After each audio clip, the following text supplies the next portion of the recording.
నీకు ఒక కథ చెప్పే సమయం వచ్చింది. నీలాగే ఉండే చిట్టి సింహాల కథ.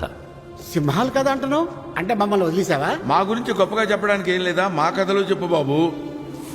పుట్టుకతో అన్నదమ్ములు కాకపోయినా ముఫాసా, స్కార్ అనే పేరుతో పిలువబడే యువరాజు టాకాల కథ ఇది. హే, నీ పేరేంటి? ముఫాసా.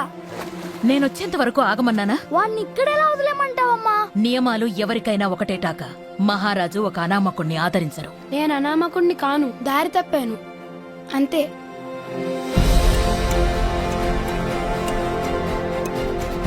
బయట వాడెప్పుడు పగవాడే దూరం పెట్టాలి.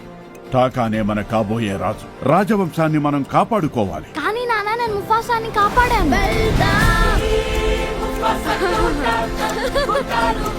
నీకొక రహస్యం చెప్పిన ముఫాసా, నేను కోరుకున్న సోదరుణ్ణే.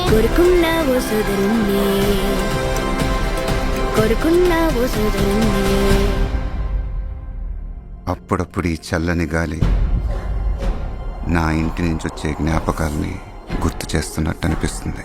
అంతలోనే మాయమవుతుంది.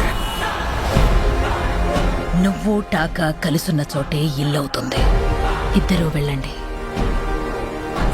జీవన చక్రంలో మీ స్థానాన్ని తెలుసుకోండి. ఆ చక్రం ఇప్పుడు ముక్కలయ్యింది. ఇక ఈ అడవికి ఒకడే రాజు, అది నేనే.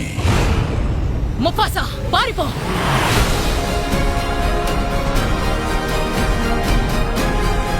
మనం ఒక్కటిగా పోరాడాలి.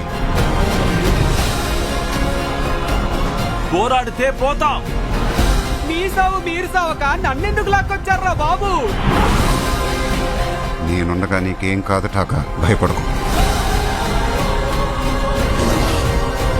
ముఫాసా! తెచ్చావురా దేవుడా! బతికిపోయాం. మనల్ని కాపాడింది నేనే.